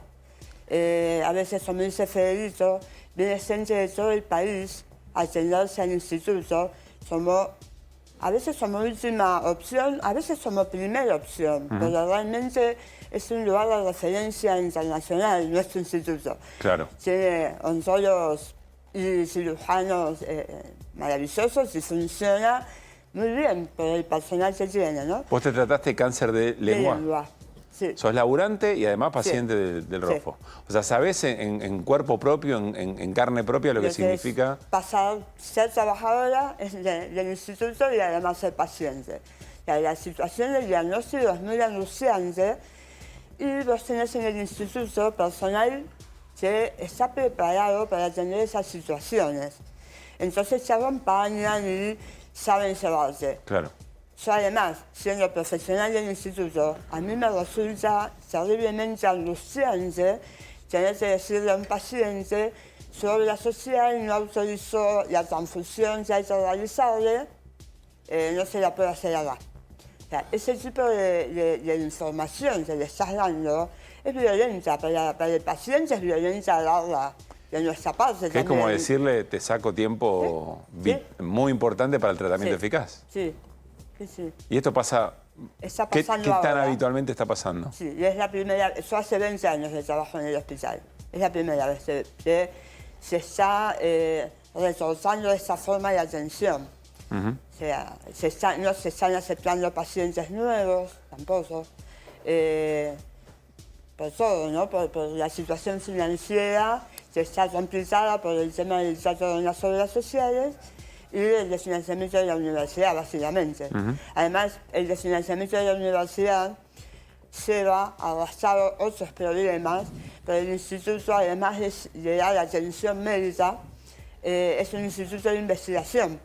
Entonces, las investigaciones se ven, el presupuesto del CONICET está reforzado, hay menos investigadores, y los investigadores se llevan 10 años en formarse. Un investigador que después va al exterior a trabajar perfectamente bien, no hay incentivo para que se quede trabajando en el instituto. No hay forma de que consiga un cargo como investigador en el instituto. Federico, está pasando algo, que el gobierno mantiene un nivel de, por lo menos dicen la gran mayoría de las consultoras, que mantiene un nivel de aceptación, que es como decir, bueno, está aceptada la idea de que todo el deterioro que se observa tiene algún sentido. ¿Qué pasa dentro del instituto? Entre trabajadores, profesionales, no profesionales, pacientes. ¿Hay una comprensión? Bueno, esto es lo que tenía que pasar y hay que bancársela, ¿o hay otra lectura? No, tenés múltiples lecturas, pero sí debe haber mucha gente que haber votado este gobierno. Exactamente, de hecho tenemos compañeros y que ya lo reconocen haberlo votado y también sienten en carne propia lo que son las políticas, ya sea en el trato en el paciente, ya sea también en nuestra situación laboral y salarial. Nosotros hemos perdido en todo este año más del 60% de nuestro poder adquisitivo. ¿En cuánto tiempo? De diciembre a hoy. ¿60%? 60%. Los docentes y los no docentes, nosotros somos no docentes y los profesionales son no docentes, también perdimos el 60%. Y se liquidó las paritarias. No hay paritarias, fue todo de forma unánime por... ¿Con quién dialogan? Con el gobierno no. Hubo un momento de diálogo con el Ministerio de Capital Humano, pero hay diálogo, se sientan, ni siquiera para la foto, porque tampoco hay foto de esas reuniones, pero después lo único que vienen de respuesta son aumentos por decreto, que han sido del 2, del 1%, del 3%. En este caso de lo salarial. De lo salarial.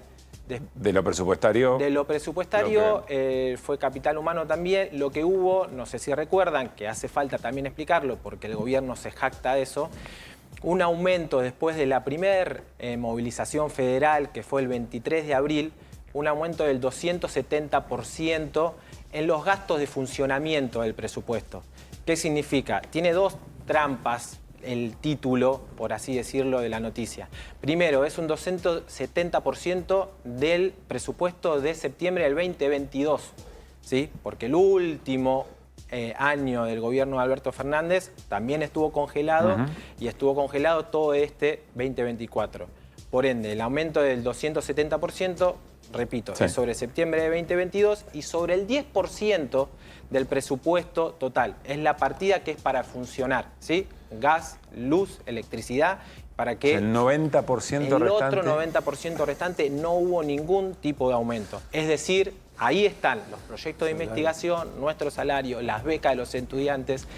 Ese mínimo 270% que hoy no alcanza, lo estamos financiando nosotros con el ajuste que no hubo en nuestro salario. Gabriela, vos conocés, me dijiste, 20 años trabajando Suponete que te da la posibilidad, alguno de los burócratas que dicen, bueno, en la planilla de Excel no va, así que no tiene que haber aumento, no tiene que haber presupuesto. Te dice, bueno, yo voy a darte la oportunidad, Gabriela, lléveme a algún sector del ROFO y muéstreme cuáles son las consecuencias de lo que yo estoy haciendo para que yo entienda que no lo tengo que hacer. ¿A qué sector del hospital lo llevas? El hospital en general, o sea, el servicio donde estoy yo está funcionando. Hemoterapia. Hemoterapia funciona bien, pero ediliciamente no está adecuado a los de ANMAT, que es nuestro regulador, requiere por ley. No se pueden hacer muchas reformas en lo edilicio por el tipo de edificio de esa ROFO.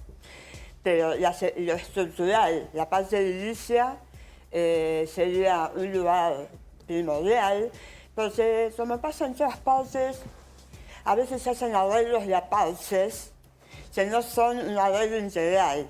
Entonces, la mirada integral de hacer una reforma integral y poner bien en funcionamiento todo el instituto, lleva una mirada de muchos años de evolución. Claro. Y eso no se mantuvo en el tiempo, por lo menos los proyectos. Lo edilicio es un tema serio. Le harías un recorrido por cómo está el edilicio. Tenemos un aula en donde se daban clases ahí, que se les cayó el techo. O sea, las cuestiones de seguridad para el trabajador y para el paciente, como primera medida. Sí.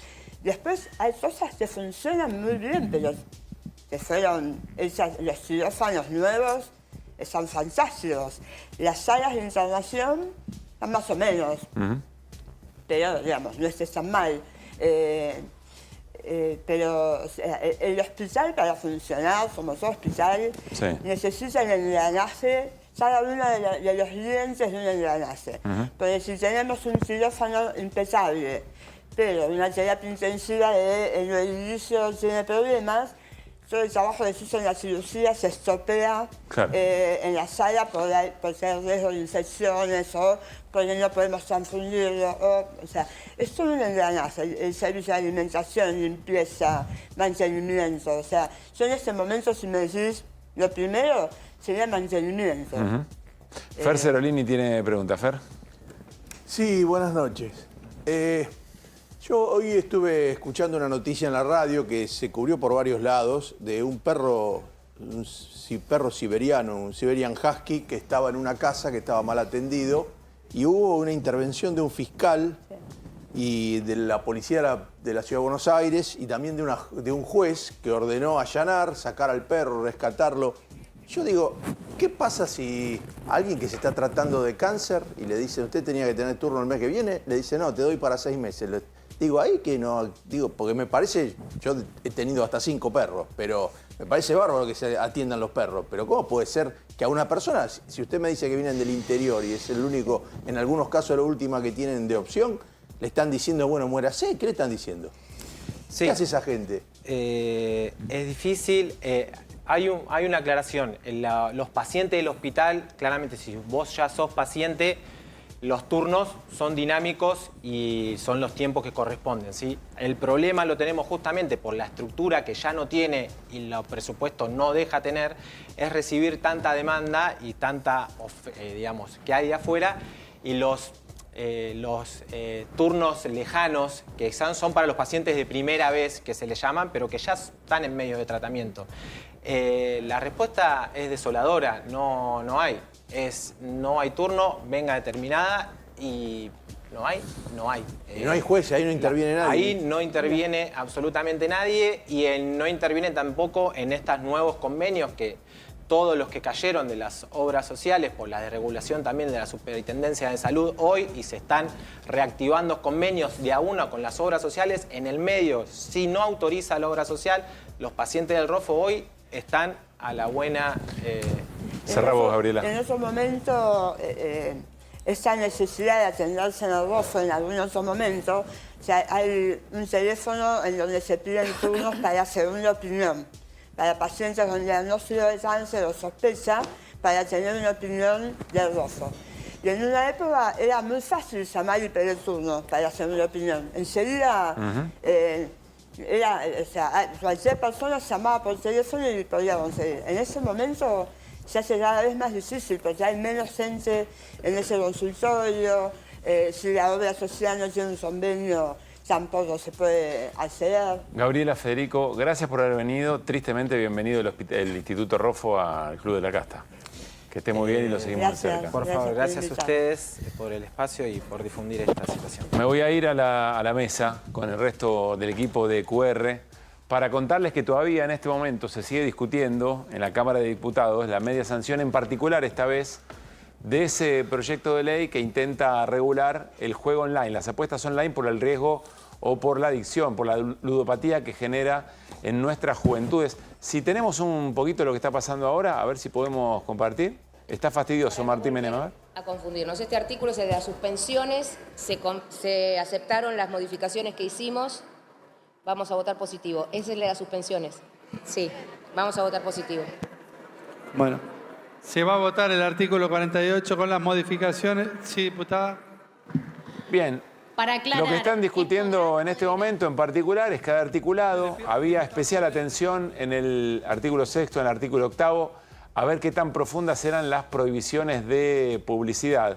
Pero como les dijimos, los argumentos realmente llamaban mucho la atención, porque no había nadie que no estuviera indignadísimo por lo que significa el padecimiento en las familias, en los pibes y en las pibas de la ludopatía, las apuestas online. Pero escuchen de qué manera algunos sectores o bien se abstuvieron, como el PRO, de Silvana Giudice, o se opusieron. La Libertad Avanza.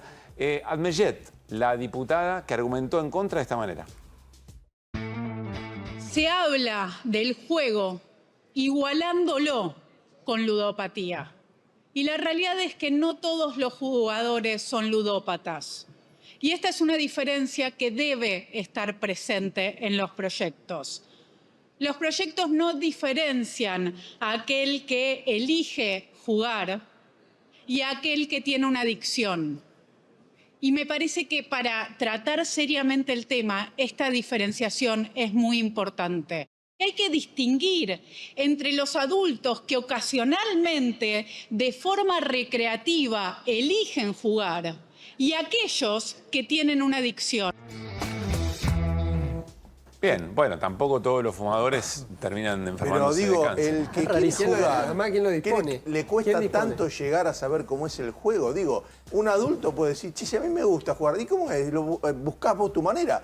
Que no te pongan publicidad quiere decir tratar de proteger al que tiene la adicción. Pero el adulto no es que no tiene prohibido jugar porque hay un cartel. Está muy bien el análisis. Y que no se generalice además, ¿no? Decir claro, que de prevenir, o sea, también eso. ¿Pero qué sería un problema con la libertad que le agarró? ¿Qué es una historiadora? ¿Qué principios tiene? El problema claramente tiene que ver con todos los recursos que están detrás de las publicidades y de las empresas que...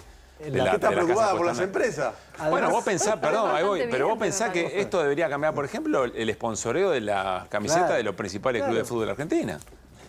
Sí, el valor de las acciones probablemente de algunas empresas caiga, ahí sí. Ibas a decir, Hernán, perdón. No, que me parece que no se entiende bien el argumento, porque además, en la práctica, eso es irrealizable lo que dice la legisladora, con lo cual... La diferenciación. Claro, ¿cómo haces? ¿Cómo sabés? ¿Quién dice vos sos adicto al juego y vos sos un consumidor? Entonces vamos a hacer publicidad para vos sí, para vos no. ¿Te dan un certificado de buen jugador? No, es que es distorsionar la finalidad de la ley, ese es el tema. Digo, la cuestión de fondo es que no salga, no esto lo que estoy diciendo, no tiene sentido. Pero ya últimamente lo bueno que está pasando es que con este nivel de cosa, de que cualquiera dice cualquier cosa, ya ni se calientan mucho en explicar. Bueno, me voy a abstener, dicen. Antes había como una cuestión... Uno veía las discusiones de los 80 y los 90 a veces en el Parlamento y había cierta tensión y decías, bueno, queda grabado, esto queda escrito para los anales. Ahora no le importa nada, dicen cualquier cosa y se van y dicen, no voto. Nos estamos despidiendo. Viene Babi Checopar para hacer Basta Babi. QR sigue mañana a las 9 de la noche por A24. Gracias, equipo, que la pasen muy bien. Ustedes también. Y nos vamos como llegamos, con las voces del día.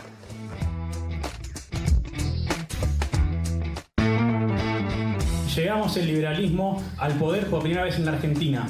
A día de hoy el desafío es otro, el de consolidar el partido, hacer crecer el partido, ser orgánicos y acatar las órdenes que baja nuestro presidente y su hermana Karina. Y mi lectura es que acá está jugando más con la narrativa, digamos, de un cambio refundacional, pero que requiere, viste, un esquema de continuidad de esto, que yo no estoy tan segura de que esto sea lo que ocurre en la Argentina. And in my judgment, we need tariffs. Yeah. We need an across-the-board tariff. We need to get back to balanced trade. We have to stop transferring our wealth overseas. They are a production increasing.